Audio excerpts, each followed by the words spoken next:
Close your eyes and imagine this.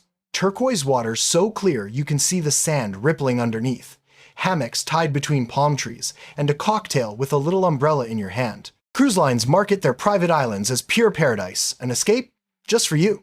But what if I told you that the picture-perfect paradise is more illusion than reality? Behind the smiling staff and frozen margaritas are secrets that cruise companies don't put in the brochures. Hidden truths about money, control, and even the environment. And once you see them, it's hard to look at these islands the same way again. So buckle up, because we're about to uncover 15 things cruise lines hide about their private islands. Some of these will shock you, some will make you laugh, and some might even change your vacation plans. 1. Not really private. Let's start with the biggest marketing trick of all. These so-called private islands aren't always private. In fact, most cruise lines don't own the land at all. They lease it sometimes for decades, usually from local governments. Take Coco Cay in the Bahamas, for example. Royal Caribbean doesn't own it outright, they just rent it long-term. And guess how much they pay? In some cases, as little as $1 per year. Yes, you heard that right. Less than the cost of a can of soda. Meanwhile, they rake in millions by marketing it as an exclusive paradise. So next time you hear private, remember, it's more like Airbnb on steroids. They don't own the island. They just control what you get to see.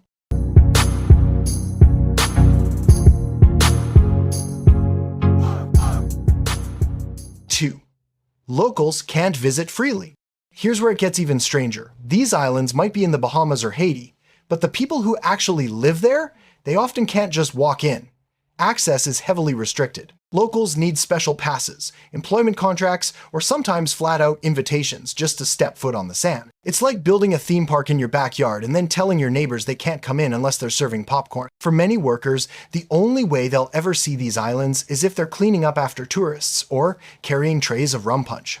So while guests are told they're in a tropical paradise, the reality is closer to a walled garden where even locals are locked out.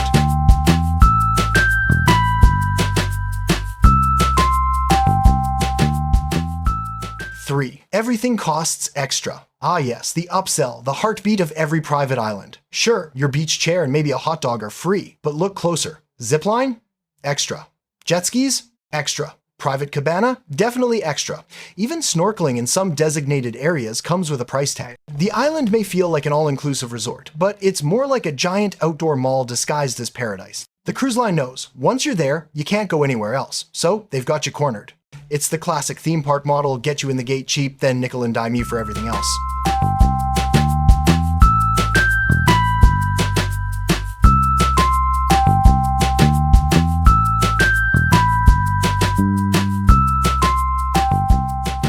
4. You rarely see the real culture. Walking around a cruise line's private island feels like walking into a movie set.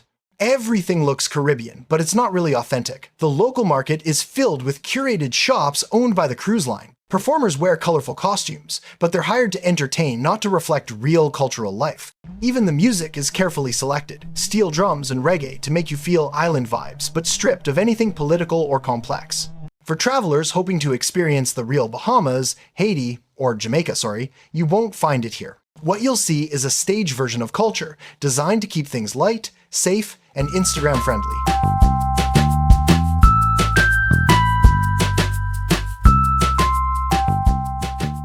5.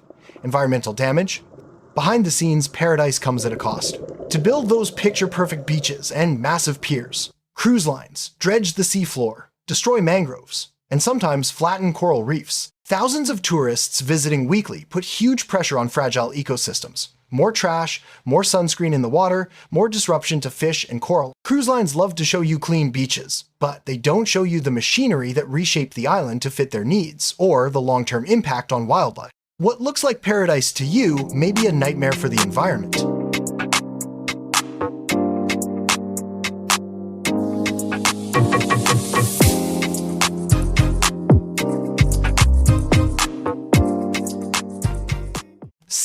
Locals often paid low wages. Here's a less glamorous truth. Many workers on these islands earn very low wages.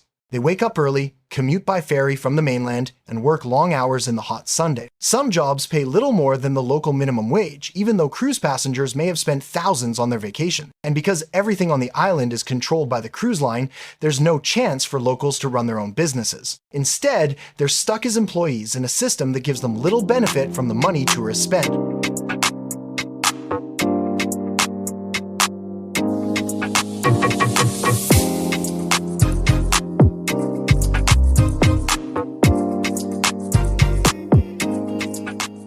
Seven. Everything is controlled by the cruise line. On a private island, freedom of choice is an illusion. Want to grab a snack from a local vendor? Not possible. Everything, the restaurants, the bars, the transportation is owned and operated by the cruise company.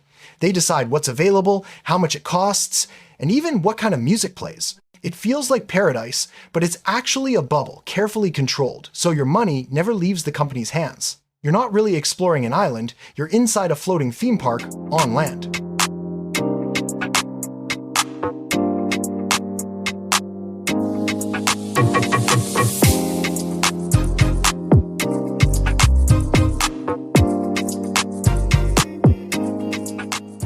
8.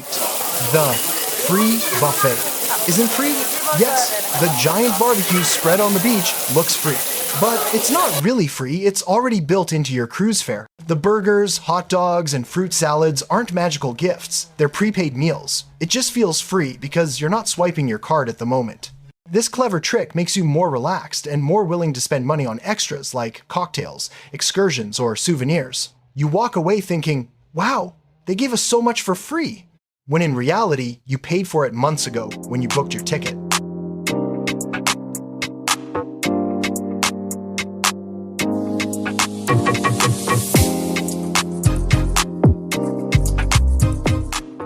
Nine. Short visits only another secret. You don't actually get a full day in paradise. Most cruise itineraries allow 6 to 8 hours on the island, just enough for a swim, a nap, and lunch. By late afternoon, you're herded back onto the ship whether you're ready or not. It feels rushed, like a school field trip rather than a tropical escape. You never really settle into the island, you just get a quick taste before the whistle blows and it's back to the floating hotel.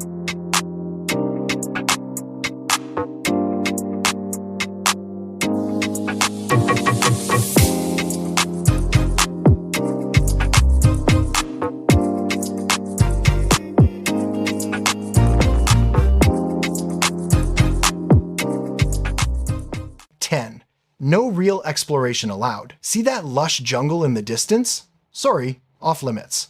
Most of the island is fenced or patrolled, and guests are only allowed in designated tourist zones. No hiking, no wandering, no discovering hidden corners. The goal is safety and control, but it also means you're missing out on what makes real travel exciting, exploration. Instead, you're stuck in the company's curated playground, designed to look adventurous but carefully staged to keep you spending.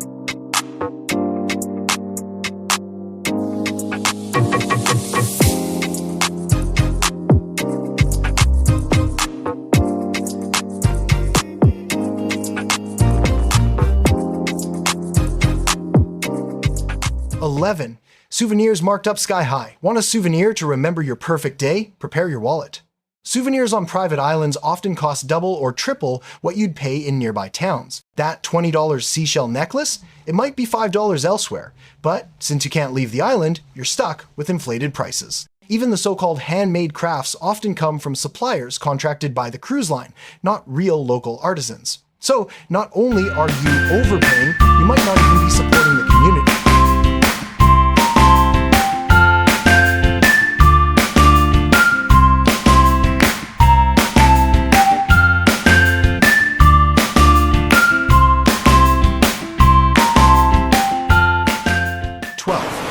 Limited medical care. Here's something cruise lines rarely tell you. Medical care on these islands is extremely limited. Sure, there's first aid for cuts and sunburns, but if you break a bone, get stung by a jellyfish, or have a serious health emergency, you'll have to be ferried back to the ship or flown to a mainland hospital. In other words, paradise is safe until something goes wrong. Then you realize you're stranded on a tiny island with little medical help nearby.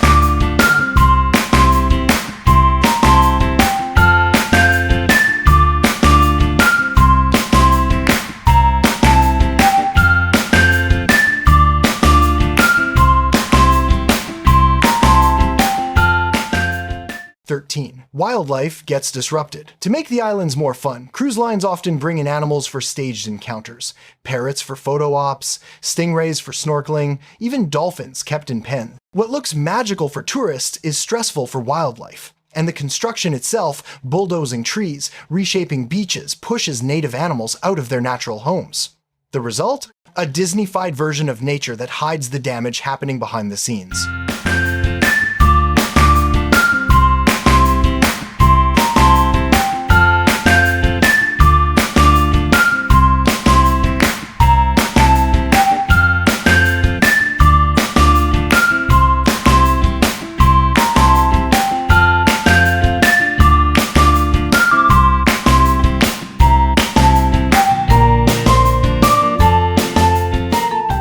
14. Alcohol and party control. Notice you can't bring your own drinks to the island?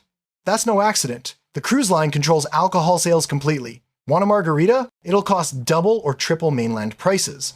Bars are strategically placed everywhere at the pool, on the beach, even along walking paths, so temptation is always nearby. It's a controlled party. They keep you drinking, but only on their terms, with their prices. You're not in paradise, you're in a carefully managed bar that just happens to have palm trees.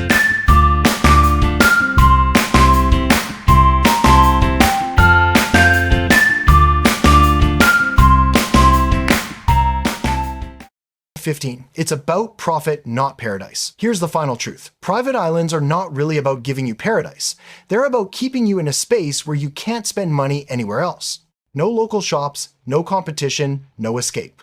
Every dollar you spend goes back to the cruise line. The island is paradise for them, a paradise of profit. For you, it's a fun day at the beach. For them, it's a perfectly engineered business model. So there you have it, 15 things cruise lines don't want you to know about their private islands. Beautiful beaches? Yes. Relaxing cocktails? Absolutely. But also hidden rules, hidden costs, and hidden impacts. Next time you step off a cruise ship onto paradise, just remember you're walking into a bubble, one designed to make you spend, not to let you explore. If you found this eye-opening, hit that like button, subscribe for more deep dives, and tell us in the comments, would you still want to visit a cruise line's private island now that you know the truth?